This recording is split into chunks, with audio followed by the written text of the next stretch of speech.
What's going on, boys and girls? My name is Veikko and welcome back to the Phenomenal Creations YouTube channel.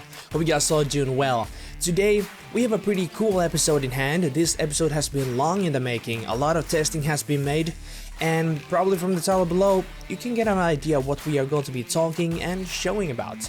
Today we are going to be talking about the Blackmagic Designs Pocket Cinema Camera 4K, or the BMPCC4K, and also the Blackmagic RAW codec.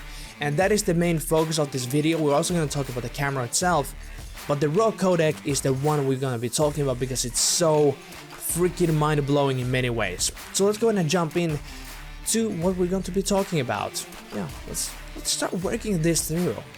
Alright, so what is Blackmagic RAW? As in the title, we're talking about Blackmagic RAW. So Blackmagic RAW, or as I will refer as to the rest of the video as BRAW. BRAW is Blackmagic's own RAW codec. And why it's so amazing is that it's hardware accelerated. And this hardware acceleration comes from the cameras itself.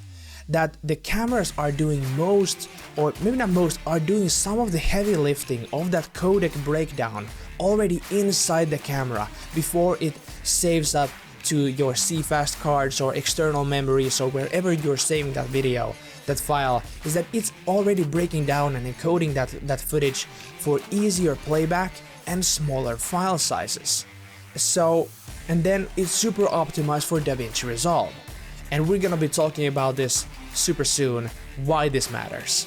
Alright, so what are the benefits of using BRAW in comparison to other RAW formats on the market like RedRAW, RAW, or Cinema DNG, which is the most common type of RAW format out there? So what are the benefits?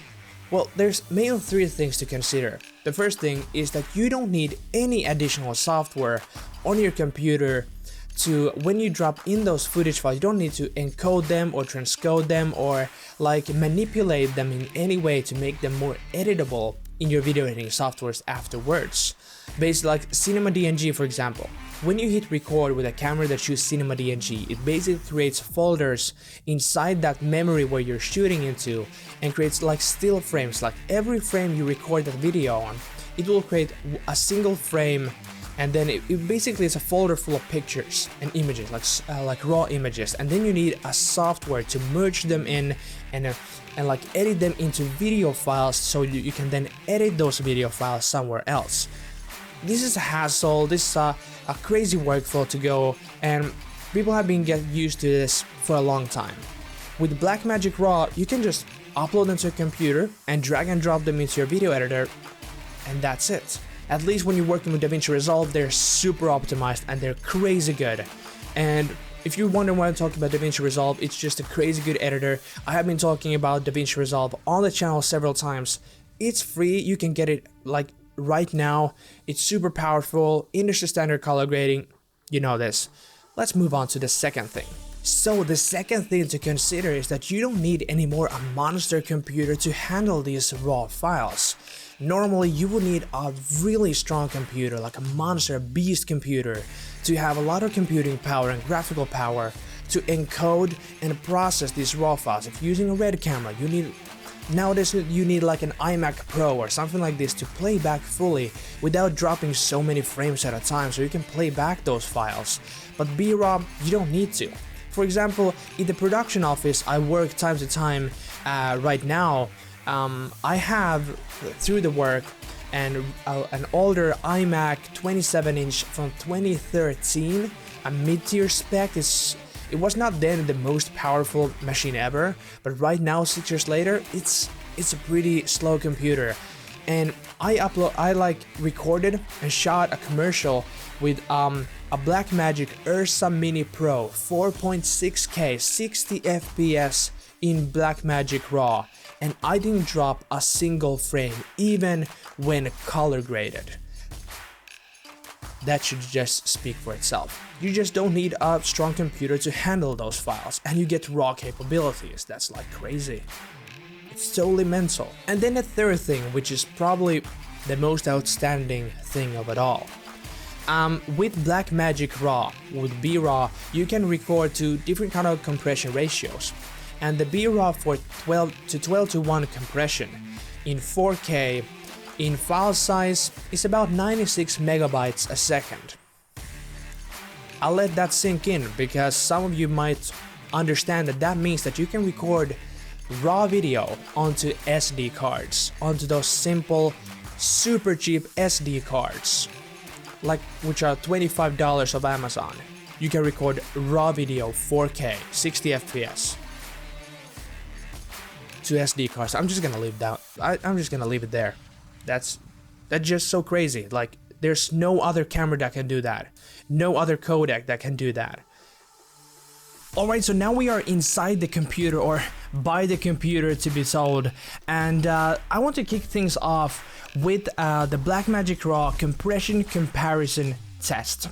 And to recap, Blackmagic RAW you can shoot in a various amount of Blackmagic RAW compression rates. So we have 12:1, 8:1, 5:1, 3:1, and the constant quality options, which I chose Q0, which is the closest resemblance to lossless Blackmagic RAW, and with the highest data rates. So in this test we have two simple like small sequences here, which we want to see if there are any visual notable difference in quality when shooting 12:1 contrast to Q0, for example, and everything there in between. So first up, we have a wide shot here, shooting at various compressions, and I want to shoot this landscape since there's a lot of detail here. We have a lot of trees and leaves and clouds and all these kind of things where we want to see how well this looks. So let's go ahead and click play here so we can see Blackmagic RAW 12:1 here. Okay, maybe I could jump up to full screen here so we can see everything in our scene here. Click play, we have Blackmagic 12:1 here. We see how it will change to 8:1. Not so much difference. I'm trying to watch the clouds here and the trees. Go back to 3:1 and then Q0. Alright, so now we can scrub through here. So pretty much the only thing we see happening differently in the screen is the lighting conditions are changing out. But other than that, we have a very small difference in visual quality. I actually have to go really close to the monitor to somewhat see if there is any kind of difference, but actually when it comes to just watching this straight off the monitor, I don't see a lot of differences between Blackmagic RAW 12:1 and Q0 all the way up to Q0.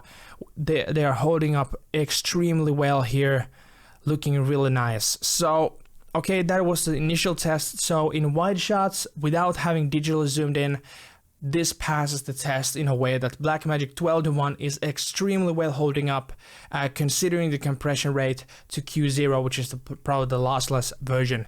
So now let's go ahead and jump into the next section where I have zoomed in 300% into this, if we can see any kind of difference now when we zoom in digitally, if we can spot any differences. So I'll go up to full screen again here so we can see I have zoomed into one of these buildings and to these trees here, which I wanna be seeing the most of. If we're scrubbing through here, we're having after black screen, so 12:1 is here, then 8:1, 5:1, 3:1, and Q0. So I did take a look at this a little bit before here, and the only thing I pretty much see here, if we take a look here between 12:1 and 8:1, watching these trees over here, we can see that there is a extremely slight, maybe a 5% difference in sharpness. So you can see that there's coming just a touch more sharpness into the shot when we change from 12:1 to 8:1, and after 8:1 we don't see that much of a quality or sharpness increase after from 8:1 to 5 to 3 to Q0. It's only between 12:1 and 8:1 we can see a slight difference in quality, and I was trying to see past the thing that when the lighting is changing, which automatically gives the impression that there's more sharpness, but it's only because sun was hitting the tree lines more. When it comes to initial sharpness, pretty much the only difference is between 12:1 and 8:1. There's a slight like sharpness difference, maybe just about 5%. But when we zoom back out to 100%, since we're now zoomed in digitally, we can't see that difference. It's only when we zoom in this close. And then the only thing I saw here that maybe Q0 and Q like 3:1 ratio has the tightest noise patterns, that they're a little bit tighter, a little bit lesser to notice. But the same thing here, if you zoom back out, you can't spot that difference when you're delivering the footage. But Q0 and 3:1 has a little bit tighter of a noise pattern than 5:1, 8:1, and 12:1. So if we conclude between 12:1 and Q0, which was probably the main test here, there's a very, very minimal quality loss, at least when we're looking at we have the Blackmagic RAW here at 12:1 and Q0 side by side, extremely small differences here, but in my eyes it's unnotable. There's nothing to really note here, at least when we are this zoomed out. There's no quality loss. When we go to zoom in, we can see extremely slight sharpness increase and noise pattern tightening between like Q0 and 12:1. So that was a very successful test. Basically, to conclude, 12:1 is an extremely nice codec to shoot in. You don't have to shoot at Q0, you don't have to have the lossless quality. You can shoot 12:1 and pretty much triple the time you have record time on your media. So now let's go ahead and jump into the highlight recovery option, or the highlight recovery I want to showcase to you. So let's go ahead and jump into that. Alright, so now I have opened up the sequence where I was trying out two tests. We have the slow motion in RAW, but also we have Blackmagic RAW's highlight recovery in activation here. So I want to play out the sequence to you. It's just about a minute long, so let's go ahead and watch this clip so you can see a little bit what the camera can capture in slow motion, and then dive into the highlight recovery. So let's go ahead and put this to full screen and let's watch it.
Alright, that was a very nice little sequence here. Beautiful slow motion. This camera with this codec, like the Pocket 4K slow motion, is unbelievable. It's very beautiful. I really dig it. There's a lot of quality, and the color is holding up great. There's the color science is what gets me most. But also the thing which I love is that highlight recovery. My Jame, it's so good. Alright, so I want to demonstrate the highlight recovery here. This shot here. Alright, so here I have one of these shots here. We can see that it's a young woman who's jumping up from stone to stone, and we can see there's a lot of highlights. She's passing the sun. There's extremely a lot of highlights in here, and we can see in the waveforms here that we are clipping. But that was intentional. We are clipping here. So when we're shooting Blackmagic RAW, you can go to this in DaVinci Resolve. You can go into these panels here. You have your primary wheels, but then all on the way on the left we have Camera RAW, and there this will probably be on Project. So you change the decode using Clip for this, so then you can change the ISO, the white balance, the exposure, all this kind of cool stuff. But then there's this little box here called Highlight Recovery, and when you click this, and I want now when I click it, I will count down from 3, 2, 1. I want you to pay attention to this net here. Here between these poles we have a really tight net pattern here, and after that we're gonna cycle them through and then we're gonna watch the waveforms. Now, are you ready? I'm gonna click in 3 seconds and watch now this part of the scene here. So 3, 2, 1, boom.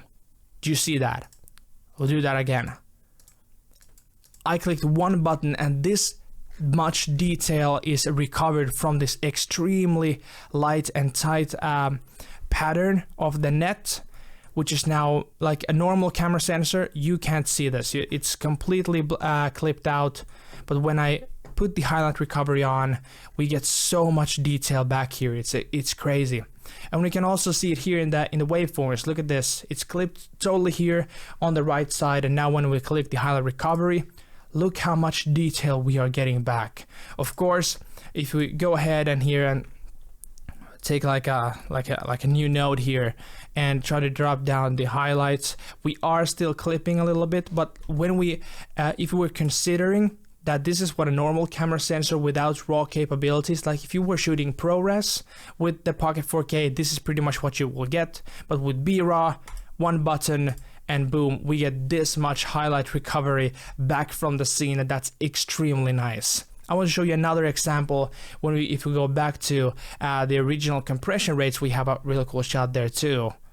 Alright, so in here, one of these shots here, don't mind the title here, but if we go to this highlight recovery option here, you can see if I unclick that, we can see we are clipping, and the clipping is happening here in the clouds. So basically you can see that they're clipping in the clouds. With the moment I type in the highlight recovery, we get all that nice dynamic range. We get all those highlights back, and you can see that all of these the information we have clipped when we were shooting highlight recovery, we get all that back. So we have full control over the image, nothing is clipping anymore. And then when we look at this entire image here, you can see how much dynamic range we are getting out of this camera. We get a really nice, these shadowy parts here, there's a lot of detail here, and we are getting all these highlights from the edge of the cloud. So we can see also here in the waveform that we have a long way to go to the nothing is crushing in the blacks, and nothing is clipping in the whites. We have extremely amount of dynamic range with this camera and with this codec. And now let's go ahead and back from the computer to talk to you more about this. Alright, so let's take a moment talking about the camera that this video has shot on, that everyone is raving about on the internet, the Pocket 4K. You have heard about this, probably if you have not lived under a rock for the past year, you know what this camera is. You probably know what it's capable of on its price. It's so crazy, but if you don't worry. I'm gonna run you through why the Pocket 4K is a beast of a camera. First of all, you can film 4K, cinema 4K, like 4K DCI, UHD, and all this kind of 4K at 60 frames per second. In RAW, straight into camera. That's 16-bit footage right there. Straight into camera, no external recorders. Just like that. This is 1080p up to 120 FPS in Blackmagic RAW. So you can film 120 in RAW. That's also pretty freaking cool. You get 13 stops of dynamic range. It's a great latitude. Okay, a lot of cameras do it, but when you combine that latitude with Blackmagic RAW and the highlight recovery options and all this, it feels like you're working with 15 stops of dynamic range. It's crazy. It's 13, but it feels like you're working with 15. It's crazy dynamic range in this camera. Then, the color science. Man, the camera can capture so beautiful colors. The skin tones are looking amazing. Blackmagic is nowadays compared to Arri's color science. Even though they have tens of thousands of dollars of price difference, Blackmagic just knows their color. It just looks so amazing when you're filming people and skin tones. They're beautiful. They're absolutely beautiful. Then we have the USB-C type port on the camera itself, which you can use to externally record videos to external SSDs. And why that matters is that SSDs are nowadays getting very cheap. And you know, SSDs already work with like 500 to 600 megabytes a second, like read and write speeds, and that's more than enough for Blackmagic RAW. And for example, you can get like a 500 gigabyte Samsung T5 SSD for like $150 of Amazon. Don't quote me on that, but they are getting extremely cheap. But then if we compare that to like 128 gigabytes CFast 2.0 cards, they can cost up to $300. So it's crazy expensive. So having that USB-C port and recording external to SSDs is crazy. It's so good that it has that option. Like, it's crazy. You can like film forever. And then this camera packs all of these features, and the camera costs $1,300, $1,300 for a package like this. There's no camera manufacturer that does these kind of specs, and remember, RAW video. Then for you low light shooters, dual native ISOs, ISO 800 and ISO 3200. It's crazy having dual native ISOs that you can shoot in the dark without noise, or with minimal noise. That is crucial and awesome to have in a camera of this caliber. Then all of these features packed into a price tag of $1,300. Like, there's not many arguments that can go against that. Having a camera with all these features, remember, Blackmagic RAW, you can shoot RAW video, high frame rates, large dynamic range, dual native ISO, and you can even plug an XLR microphone. Fun fact, this entire video, this microphone right here is recorded directly into the camera itself. You get XLR also in. It's a mini XLR, but you get the mini XLR to XLR adapter. But that for $1,300, there's not a single camera manufacturer that can beat a camera with this feature pack in this little package here. It's not just possible. As of now of 2019, that's not possible. That's why people are raving about this camera. That's why I love the camera so much. It's just amazing. It's crazy. And that pretty much wraps up this video. My opinions, conclusions, and my experiences with the Pocket 4K and Blackmagic RAW. They're amazing, and what they can do for the price is pretty much, I have never seen anything like it, and I've been working with a lot of cameras during my days. So if you guys did enjoy this video, please give me a like, share your thoughts in the comment section down below. Let's have a nice conversation about this, and don't forget to subscribe to the channel if you haven't already. I would love to see you in the future too, so make sure to ring that bell so you never miss out a future video. And my name is VK, signing out. Have a great day.